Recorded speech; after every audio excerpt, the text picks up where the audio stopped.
Takuma Sakamoto is the king of nerds. He lives in depressed isolation and dedicates his time to his gamer identity as Diablo the Demon King. After waking up in a world similar to the game and having a Freaky Friday with the Demon King's body, he sets out to clap all the massive melon maidens of the land. Takuma had logged into the game, which was now the entirety of his pathetic existence. Seeing as he was utterly useless in reality, he dedicated himself to building the strongest character in Cross Reverie, Diablo-sama, the feared demon lord who hated gamer couples more than exorcists. As Takuma spent the hours immersed in his virtual existence, he got transported to a tower where two magical girls were kissing him. As the D-Cup elf and pre-puberty Panthurian argued over which of them summoned him, he surveyed the land and realized that he was in a world eerily similar to the game and had been summoned by wenches who wanted a slave to fulfill their fantasies. He had the same powers as Diablo and reversed the enslavement spell on the girls, making them his slaves instead. As they walked to town where the girls planned to release themselves from him, they introduced themselves. Shira Greenwood was the elf whose melons were the only things the virgin nerd could see. The midget Panthurian was Rem Gallo. They were adventurers and wanted his help on their missions. Once in town, they got a room at an inn. When he found out that he was going to stay in the same room with his slaves, the nerd who only spoke to virtual girls went nuts over the thought of the wild things they would do. They were interrupted by Celestine Baudelaire, the head of the town's mage association. She was curious as to how a summoning could enslave Rem. They went to the pub where Takuma was trying his best to appear intimidating to Celestine. He almost shit his pants when Galak, her subordinate, threatened him. He remembered that he was now technically an overpowered MC, and used that to level the playing field. After Rem, who Celestine was unusually interested in, rejected any assistance, the mages left. Suspecting a secret, Takuma picked up the midget Panthurian and left to torture her in the room while Shira stuffed her face. After Rem refused to reveal her secrets, the virgin creep used it as an excuse to have his way with her. He grabbed onto her ears, which was the Panthurian's special spot, and started rubbing it. The mix of pleasure and fear made Rem go insane. The rest of the guests, Shira included, could hear her screams and were getting worried. After succumbing to his torture, she made him promise to stick with her after finding out the truth. She revealed that Celestine was interested in her because she was carrying the soul of Krebskolm within her. The feared demon lord was passed down to her by her mother and couldn't be removed except through Rem's death. Hence the constant attention from the Mage Association. Takuma promised to help her extract the Demon Lord. Later that night, he was ambushed by Galak and other mages. Galak summoned a level 30 salamander to roast the demi-human as payback for the pub but almost got vaporized when Takuma used his staff to extinguish the mega beast with his explosion strike. 俺のレベルは150だ。俺に慈悲を期待するなよ。こんなことありえない。Takuma woke up and realized that he was still the overpowered Diablo. He got up and felt something in his hands. His right hand had gone rogue and was groping Shira's melons, while his left hand was on Rem's melon-lacking chest. After they woke up and were terrified by his creepshow activities, he saved his reputation by talking about Rem's lack of assets. On their way to the guild, he noticed an absence of humans and found out that the humans were highly racist. Once at the guild, they were attended to by maidens with freshly waxed melons in every direction. They measured their magic levels with the mirror on the wall. Shira was at level 30, 10 levels below Rem. Takuma's screening almost threw the town into the dark ages. They were pulled aside by Sylvie, the guildmaster, who told him that they didn't have the tools to measure his strength and didn't know what type of missions to assign to him. After stating that he didn't care about the type of missions they had for him as long as they paid, she gave them a mission from the Mages Association to get the eyes of the Madara snake from the man-eating woods. He wanted to use teleportation magic to get there faster, but after they laughed at him for being a deluded nutjob, he noticed how different their world was from the actual game. Once in the forest, Shira noticed that they were being ambushed. After showing him the location of their stalkers, he razed the entire section. Their stalkers were elves from the Kingdom of Greenwood who came to rescue the princess from the creepshow slave trader and force her to make babies for the royal family. Takuma was initially shocked but realized that he skipped out on her name when he first heard it. The princess hated the patriarchy and didn't want to go back to being a housewife. The elves attacked Takuma, who was really the only threat there, and failed horribly. After sending the forest into the Ice Age, Galak, the mage who set the whole thing up, came out and received a final warning from Takuma. Back at the inn, Rem had gone to inform Celestine about Galak's actions, and Takuma was struggling to hold a conversation with Shira. She threw herself on him, asking why he didn't choose her instead of Rem. He once again used his new identity as Diablo to get a hold of her melons. His hands made her sacred regions tingle with excitement. Seeing the firm tip of her melons, he grabbed onto them and made her experience divine ecstasy. Rem walked in on them with death in her eyes as she overheard Shira telling Takuma about their difference in melon size.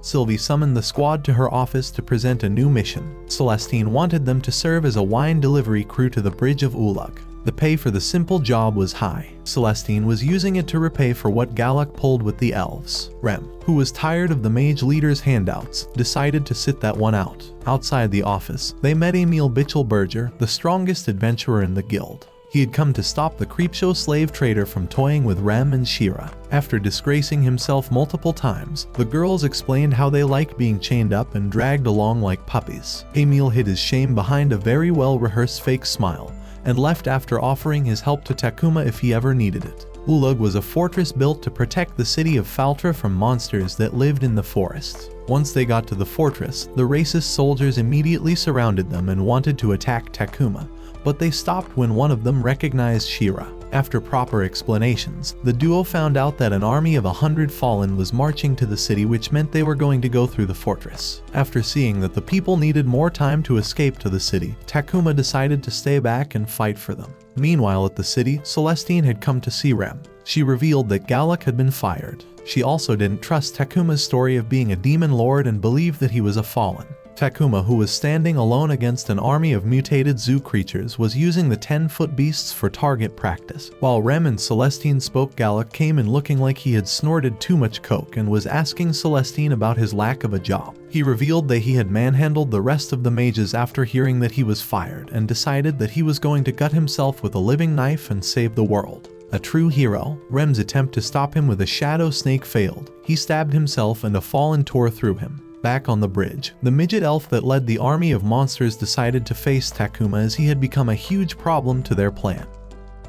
The ogre that somehow managed to fit inside the knife that Galak used to gut himself was there to take out Celestine, as she was the one protecting the city with her magical barrier. Rem managed to escape with Celestine, but they couldn't get far. The ogre smashed the heads of the mages and chased the girls into a dead end. Emil the lady stalker showed up to defend them against the steroid-pumping ogre.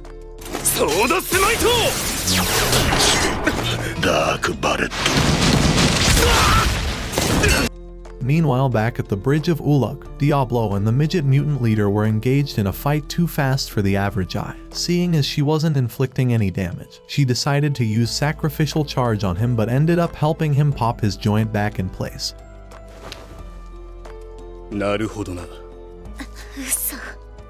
Shira had received word of what was going on in the city and told him. This was a part of the midget's plan. Gregor the ogre was to infiltrate the city ahead of the march and annihilate Celestine, making the city vulnerable to an attack. Hearing this, Takuma stopped playing around and gave her one last warning before exterminating the entire army with the White Nova.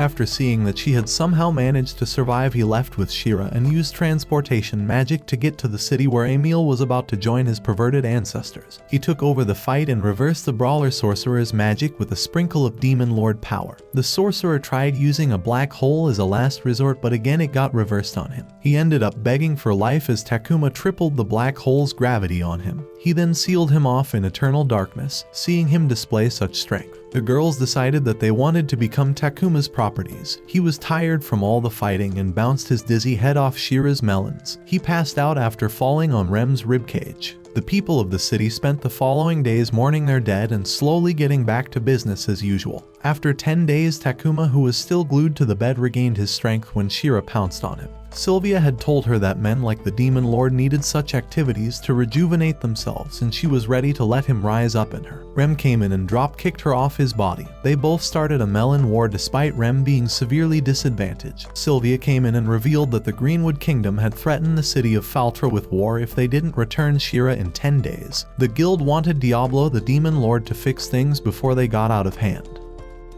According to what Sylvia had said, the Kingdom of Greenwood was preparing to go to war against the Kingdom of Liferia just to get the princess back. Hearing that the elf prince had gone as far as putting a bounty on his sister's head, Takuma got pissed. His harem dreams, which had just kicked off, were being threatened and he wasn't going to stand for it. Shira smothered his face with her melons to add to his motivation. Seeing as they were in the city of Faltra, responsibility fell to the Lord in charge. Sylvia took them to see the Lord, who was very powerful and single-handedly took down several fallen like the ones Takuma fought at Ulug 3 decades earlier. Once in his office, he introduced himself as Lieutenant General Chester Ray Galford. He explained their inability to attack the elves as they were in the forest where they were strongest. He also couldn't understand why the princess ran away from the luxury of royalty to share a bed with a creepshow demon and midget cat lady. After she justified her insanity with the excuse of an adventurous soul, he spoke to Takuma to be sure of his stance and entrusted the anti-war mission to him. He then introduced them to Alicia Cristella, a female imperial knight sent from the royal capital to oversee the group. Takuma was shocked to see a female imperial knight, as they were typically men. He became even more skeptical when he saw how quickly she became friends with the girls. He feared that she would be able to see through his demon lord charade and expose his true nature as a virgin creepshow. Before heading to the Elven Kingdom, he took them to a weaponsmith to get a weapon considerably weaker than his staff, as he needed something that didn't obliterate anything he touched. After getting it, they were about to leave when a smoke bomb blew up. A bunch of dwarves had kidnapped Shira for the bounty. As he chased after them, 2 others tried to obstruct him and became wall art. Alicia and Rem took care of the rest while he chased down Shira. The dwarves almost escaped but were caught by Emil, the creepy stalker who once again knew where they were. They tied up the dwarves, and Emil left to pound feminist energy into their tiny heads. Takuma, who had become worried about Shira, asked her to remain by his side as his girls clung to his arm. The Imperial Knight, who was becoming a nuisance, was told to ease up and enjoy being a useless tag-along. They went to get food as the knight's attention hunting had drained her. The next day at a pub, Celestine had come to tell them of a lead they got that could help with their slave collars. A slave trader had opened a shop in the plaza. She was likely experienced with collars and could help them remove it. Before entering the slave shop, Takuma prepared his mind to withstand any unholy curves. They went in and saw the most elegant display of slavery known to man. The shop owner showed up wearing strings that barely held her large, aged melons in place. She took them into her office where she asked Rem for her baby's gender. She sensed immense power coming from her womb and assumed that the demon's soul within her was a baby. To distract them from discovering the truth, Takuma ordered the lady to spill the tea on the collars. She asked everyone to leave except Takuma and Shira as she didn't want it to become public information. Rem, who almost got exposed, sat outside and got a spell secretly cast on her by Alicia. Meanwhile, back in the tent, the lady had put Shira in the tiniest lingerie she could find and told Takuma to climb the elf and trace the flow of her magic. After finding an entry point on her melon, he used it to trace the flow, making Shira lose control of her senses as he squeezed and twisted her melons. He placed a hand on her belly button and proceeded to fill her up with his essence as the lady commanded. Rem and Alicia, who could hear her screams, had started regretting their decision to step out. After failing to remove the collar, they went back to the inn where Takuma was drained and Shira was energized as she was filled with Takuma's essence. After Alicia disappointed the creep by leaving to sleep in another room, she saw an elf at the door. He was Kira Greenwood, the first prince of the Elven Kingdom and Shira's sister. He came to take her back and almost got twisted like a pretzel by Takuma. He left after apologizing to Shira for neglecting her feelings and claiming that he would be okay with whatever decision she made. Later that night, Shira couldn't sleep and was stargazing when Rem joined. They talked about their plans for the future, and Shira claimed she wanted to own a cafe. Rem said she would love to be invited to work with her in the cafe after she took care of her little world-ending demon problem. Meanwhile, Kira, who was playing a flute in the middle of the forest at midnight like a psychopath, revealed his true nature and desire to make his sister give him babies.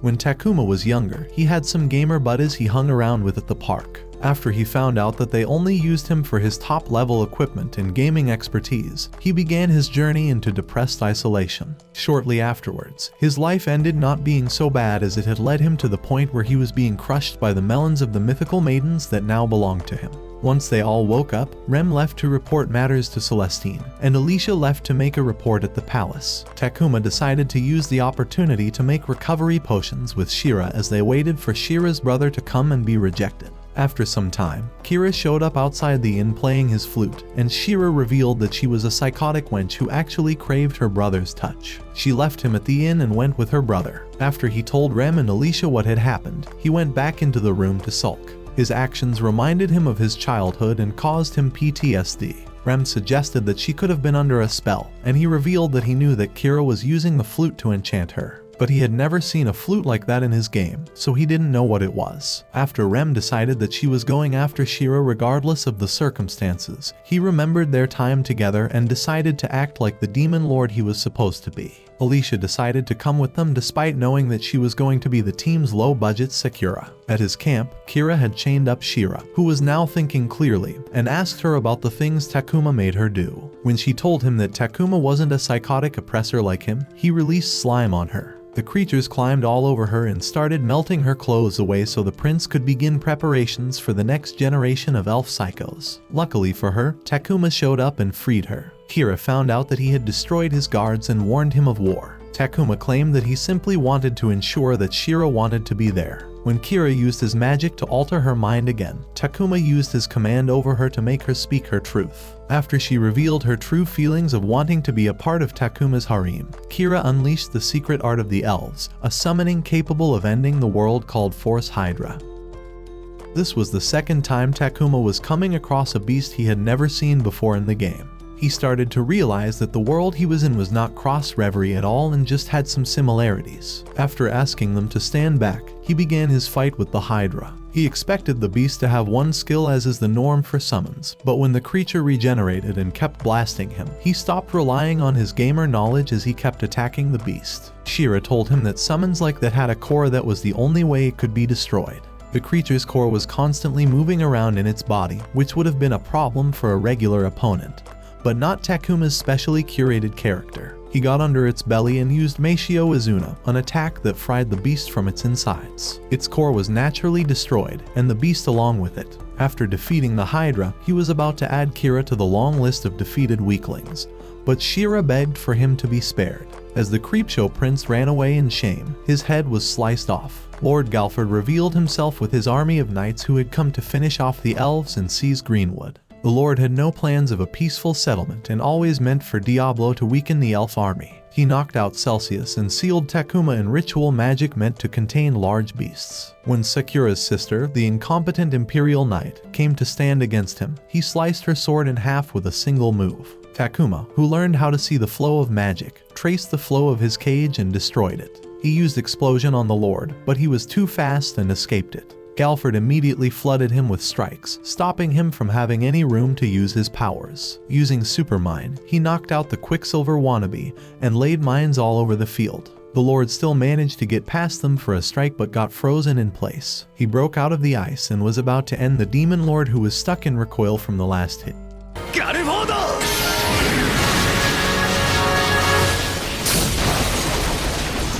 By using a skill that required a level close to Diablo's. Using Omit, he finally blasted the arrogant medieval Flash into the ground. To cement his victory, he played the overpowered MC act and claimed that the general was too weak for him. He would spare his life and let him spend the rest of his days depressed by his own weakness. Ram went to heal the injured elves with the recovery potions, and Takuma consoled Shira as her creepy brother had finally been put down. 3 days had passed. Things went back to normal for everyone except Takuma, who was in bed weak after using so many magic points. He was also broke, as he technically beat up the person who hired him in the first place. Sylvia came to share a bottle of sake that had magic replenishing properties. After his first cup, he couldn't see clearly and used the tiny guildmaster as a pillow. Her clothes poked him, so he ripped them off and sunk his fingers deep into her holy regions, making her sing songs of praise.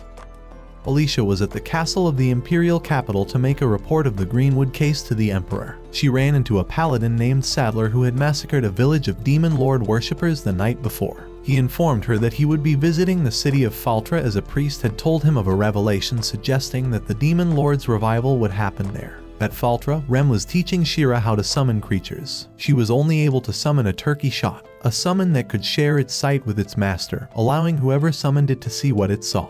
After initially thinking the genetically modified duck was useless, Takuma showed them that it could be used to spot and attack enemies who were far away from their regular field of vision. Shira noticed that Rem was stinking up their training and suggested that they all take a bath. Takuma hid behind a rock, scared of what he might do when the girls took off their clothes and went into the stream. As they helped each other get cleaned up and tortured the virgin nerd who was fighting every demon that resided in his perverted mind, they were interrupted by Edelgard. She had come back to speak with them as the last beating she took made her humble. She had found out that Rem was housing the Demon Lord and claimed that she knew of a ritual to resurrect Krebskulm without killing Rem. They were to meet her at Starfall Tower on the night of the full moon. Shira, who didn't know that Rem was carrying the world's most diabolical creature, felt sorry for her fellow concubine. On the day of the ritual, they were eating at a pub when Alicia, who suspiciously knew where they were, came and told them to head back inside. On the way back, she told them about Sadler, the blood-hungry paladin who was already in town looking for Demon Lord worshippers. As they came up on a corner, they ran into the paladin, and Alicia tried protecting them by saying they were just adventurers. When Sadler asked Takuma for his name, his pride and ego made him blow their cover. The paladin first silenced Rem for speaking when men spoke. The paladins were allegedly very strong, and Sadler was rumored to be close to Lord Galford in strength. Takuma saw through the spell he cast on Rem and knew he was a mere sorcerer who pretended that his magic was divine. When Sadler tried to pull a Medusa on him, he reversed the spell and turned the gold-eyed freak to stone. His subordinates carried him away while Takuma and the girls went to the tower for Rem's ritual. After they told Alicia about Rem's issue, she was surprisingly okay with it despite being an Imperial Knight. Takuma was suspicious but blamed his skepticism on his absent social skills. At the tower, Edelgard had prepared for the ritual and wasn't bothered by seeing Alicia with them. To revive the Demon Lord, Takuma had to fill Rem up with an enormous amount of magic. After the first dose, Edelgard told them that it wasn't enough. He had to go deeper to reach the Demon Lord. Edelgard found another way. There was another special hole that was perfect for the job, just a little above her mini rice cakes. Knowing what she meant, Takuma briefly lost his composure. After regaining his mental stability, he ripped open Rem's under armor and finger blasted her in the sacred spot. He had to keep a specific rhythm and speed to be able to get her to the required state of release. Once she started to reach the point of no return, he could finally see Krebskulm's soul and poured himself deep into Rem, filling her up with enough of his essence to revive the Demon Lord. After a dramatic smoke show, the Demon Lord revealed herself. The feared Krebskulm was a minor who didn't even have pubes yet. Takuma, who was no stranger to such situations, took his stance ready to annihilate the underage demon. She was about to let him have the full might of her abilities, but realized that she had forgotten what her job was. She was also wondering why she was meant to kill mortals in the first place. Seizing the opportunity, they told her that she wasn't meant to kill humans, and Shira offered her biscuits as she was also hungry. Once she took a bite, she realized that she had a new mission to become the Biscuit Annihilator. Edelgard, who couldn't understand the stupidity that was unraveling before her, decided that as long as it was the Demon Lord, she would accept whatever madness she came up with. Seeing as she was no longer considered a threat, they took her and started heading back to town. A mutated eagle with an exaggerated goatee dropped in on them. His name was Eulorex, an aged demon who had served 2 generations of demon lords. When Eulorex saw the new demon lord and her new friends, he knew something was wrong. He attacked her, trying to restart the resurrection process, but got blocked by Edelgard. As he squeezed her brains for being incompetent, he got attacked by Takuma but managed to dodge it thanks to his experience serving multiple demon lords. After pulling the Uno reverse on the demon bird, he flew back into the night. For safety reasons, they decided to change Krebskulm's name to Clem. Back at the inn, Rem was sleeping in Alicia's room while Clem and Shira decided to revive Takuma, who was passed out from the fight. In Alicia's room, she revealed her true motives, which were for Clem to annihilate humans that she apparently hated. Sadler had finally escaped his own Medusa spell and swore vengeance on Takuma. The next day, the gang went to get tea and biscuits, and Takuma used the opportunity to explain their new situation to Celestine, who was surprisingly okay with the Demon Lord running around eating biscuits. As they headed back, Takuma and Shira suddenly noticed that Rem, Clem, and Alicia were missing. Alicia took them through an alleyway where she revealed her mission of making the Demon Lord annihilate humans. She was the one who made Galak, the crackhead mage, bring a demon into the city during the first Fallen attack. She was also happy to be roasted by Clem, who was threatening to burn down the Psycho Knight. Sadler showed up, and Alicia framed Rem as a demon worshipper who was kidnapping a minor for unholy purposes. After sending one of her summons to its death, she was captured and transported on a carriage where she had a nice therapy session with the demon lord she carried for years. They were brought to a cemetery's chapel. Meanwhile, Takuma started to get a bad feeling and was suspecting Alicia for the sudden disappearance. At the chapel, Sadler was justifying his psychotic addiction to bloodshed. He claimed to be a god sent to rid the world of corruption. Rem reminded Alicia of their time spent together. The knight, who seemed touched by her words, left Sadler to finish the job. Takuma, who had become desperate, went to the guild to ask for help. His reputation was saved by a kid who saw the paladin taking the girls to the chapel and informed him. Meanwhile, on the city walls, Lord Galford was preparing for what looked like a second Fallen invasion. Back at the chapel, Sadler had started with the torture, and Rem kept trying to hold back Clem. When Sadler, who was pissed at the miner's constant interference, sliced off her clothes and realized that she was a demon, he wanted to finish her off. Rem jumped in to save her. Sadler decided to finish off the Panthurian and put 3 swords into her back, leaving her to die. Clem, who saw this, was suddenly filled with rage and exploded with demonic energy. She transformed into a Godzilla-sized demon with abnormally large metal melons, revealing her true form as the Demon Lord. Shira caught up with Takuma and told him that she had used her lab experiment turkey to find Rem, who was bleeding out. Takuma gave Shira all the recovery potions he had and sent her to go save Rem. Alicia went to meet Edelgard and Eulerex, who were with the Fallen army just outside the city. Edelgard told the buffed eagle that Alicia was the key to their plan's success. Sylvia went to meet Lord Galford to tell him to leave the rampaging demon lord to Takuma and focus on the army of demons. Takuma was basically running all over the cemetery like a mouse that fell into a cat's cage while Clem stoned him with the graves of Sadler's victims. Shira managed to revive Rem, who told her about Alicia's betrayal. Seeing as Takuma gave them all of his potions, he was literally fighting for his life. Emil showed up and saved the girls from a flying grave. As Takuma ran laps around the Demon Lord, he was laying traps around the cemetery, preparing for an attack that he needed to keep limited to that area as it could damage the rest of the city that was only being kept safe from the Fallen army by Celestine, who was struggling to keep the barrier standing. He finally finished and unleashed Apocalypse Abyss. Apocalypse Abyss!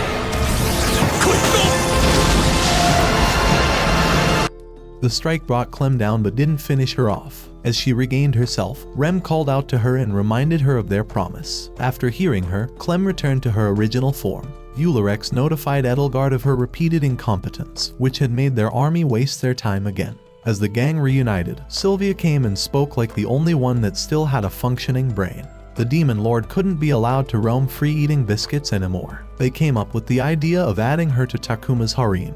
After convincing her of the perks of being a slave to the self-proclaimed Demon Lord, she agreed. He used the contract stone to add her to the collection, sealing the deal with a kiss that he would have been incarcerated for in the real world. They went back to the inn where the girls changed into their Victoria's Secret under armor and got in bed with the Demon Lord, who was too drained to notice Shira's melons. Alicia came to their room and held Shira with a knife to the throat. She took them to another room where Edelgard was dying off. The Fallen army took turns letting her have it after she made them walk miles for a battle that never happened. The biscuit-loving Demon Lord healed her and told her to stop trying to end humans and join their biscuit adventures. Alicia, who couldn't forgive herself for betraying them, took a knife to take herself out after explaining how her childhood trauma and constant abuse at work made her the anti-human psycho that she was. When Takuma stopped her and gave a speech telling her to start over and try to live her life on her own terms, her story of being an abused loner made sense to him as he had always been like that until his summoning. The next day, Alicia set out on her new mission to live as she pleased, and Takuma kept dealing with his love-hungry slaves.